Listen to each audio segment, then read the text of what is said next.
Hello dear students, আজকের এই প্রবলেমটা যেটা তোমরা স্ক্রিনে দেখতে পাচ্ছ এখন, সেই অঙ্কটা কীভাবে শর্টে সলভ করা যায় সেটা আমরা দেখব। তো এখানে যে ম্যাট্রিক্সটা দেওয়া আছে, যার সবকটা রো হচ্ছে 1 বা সবকটা কলাম হচ্ছে 1, সেই ম্যাট্রিক্সটার আইগেনভ্যালু বের করতে বলেছে।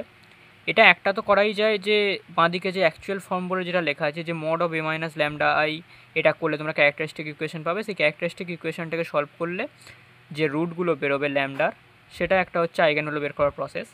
এছাড়া শর্টে তুমি কীভাবে করবে না, প্রথমে যে চারটে অপশান দেওয়া আছে সেই চারটে অপশানের মধ্যে থেকে আমাদের একটা একটা করে বাদ দিতে হবে। তো দেখো, আমরা জানি যে trace of A matrix equal to some of the eigenvalue of the matrix.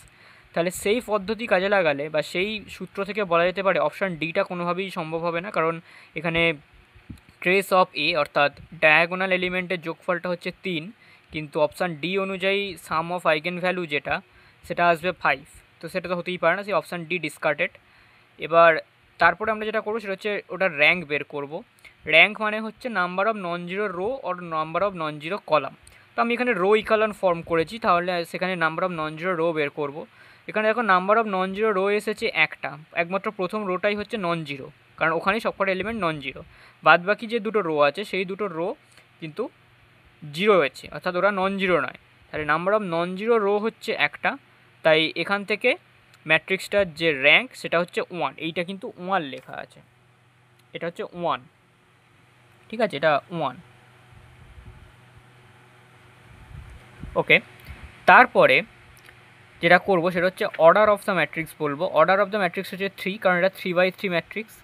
এবার অর্ডার মাইনাস র্যাঙ্ক করবো। অর্ডার মাইনাস র্যাঙ্ক মানে 3 - 1 ইকুয়াল টু 2। এটার মানে হচ্ছে অ্যাটলিস্ট দুটো আইগেন ভ্যালু হবে 0। এবার আমি যদি অপশানগুলোর দিকে তাকাই, দেখো দুটো আইগেন ভ্যালু 0 আছে এরকম ম্যাট্রিক্স হচ্ছে, এরকম অপশান হচ্ছে অপশান বিটা। তাই এখান থেকেই বলা যায় ম্যাট্রিক্সটা সলভ, মানে আইগেন ভ্যালু ইকুয়েশন সলভ না করে এখান থেকে ডাইরেক্ট বলে দেওয়া যায় যে এই ম্যাট্রিক্সের আইগেন ভ্যালু হবে অপশান বি 0 0 3। তাহলে এইভাবে আমরা শর্টকাটে একটা ম্যাট্রিক্সের আইগেন ভ্যালু কীভাবে বের করবো এটা আমরা করতে পারি। কিন্তু এখানে যদি এটা একটা স্পেশাল টাইপের ম্যাট্রিক্স, এখানে প্রত্যেকটা ম্যাট্রিক্স প্রত্যেকটা এলিমেন্ট 1, কিন্তু অন্য কোনো ফর্ম যদি থাকে তাহলে কিন্তু তোমাদেরকে সেক্ষেত্রে এই মানে একা ক্যারেক্টারিস্টিক ইকুয়েশন সলভ করেই কিন্তু করতে হতে পারে। তো সেরকম যদি কোনো শর্ট ট্রিক আমি বের করতে পারি তাহলে সেটাও তোমাদেরকে এই চ্যানেলে ভিডিওর মাধ্যমে তুলে ধরা হবে।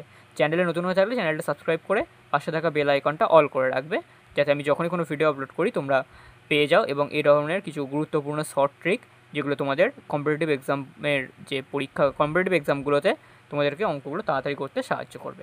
Thank you.